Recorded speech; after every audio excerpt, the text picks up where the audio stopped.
March 25. பரம திருப்தி. தாகமாயிருக்கிறேன். யோவான் 19:28.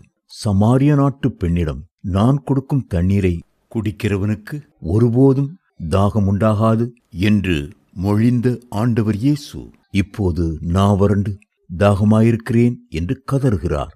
முந்திய இரவில் கெத்செமனே தோட்டத்தில் இரத்த வேர்வை தரையிலே சிந்த ஜெபித்தது, அதிகாரிகளிடம் அங்கும் இங்கும் இழுத்து செல்லப்பட்டு வாரினால் அடிக்கப்பட்டு சித்திரவதை செய்யப்பட்டது, முள்முடி சூட்டப்பட்டது, கனமான சிலுவையை சுமக்க முடியாமல் தடுமாறி கொல்கொதா மீட்டிற்கு நடந்து வந்தது.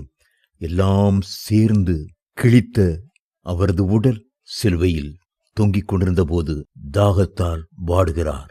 மயக்கம் உண்டாக்கும் காடியையும் அவர் ஏற்றுக்கொள்ளவில்லை. எல்லா வேதனைகளையும் சுய நினைவோடு அனுபவிக்க தம்மை ஒப்பு கொடுத்தார். எதற்காக? நாம் தாகமடையாதபடி கிறிஸ்து தாகமடைந்தார்.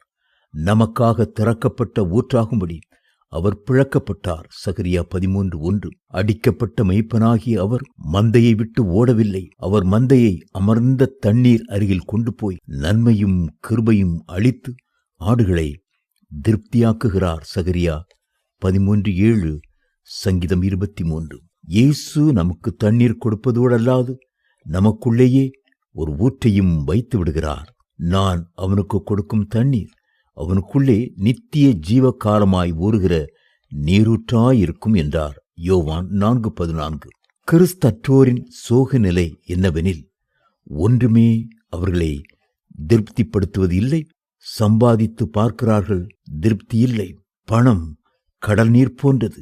குடிக்க குடிக்க தாகம் கூடும். அடுத்த பாலின பாவங்களை பருகி பார்க்கிறார்கள், தாகம் தீர்ந்த பாடில்லை. பின்னர் தங்கள் சாதனைகளை வணங்கி பார்க்கிறார்கள். தங்கள் கைகளின் செயல்களை பார்த்து நீங்களே எங்கள் தெய்வங்கள் என்கிறார்கள். அங்கும் ஏமாற்றம்.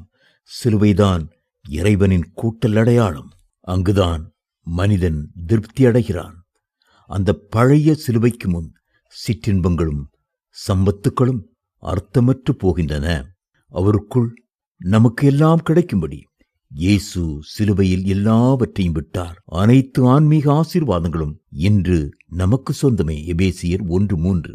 நமது குறைவையெல்லாம் அவர் நிறைவாக்குகிறார். பிலிப்பியர் 4:19. புரிந்து கொள்ள முடியாத தேவ சமாதானம் கண்ணீரில் மிதக்கையில் கூட இதயத்தின் ஆழத்தில் திடமாயிருக்கும்.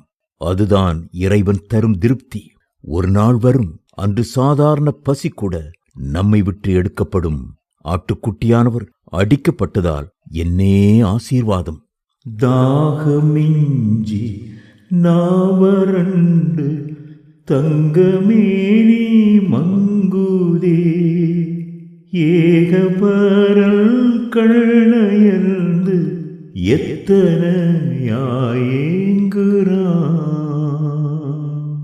கீர்த்தனை சத்தியவாசகம் பண்டிதர், பாளையங்கோட்டை.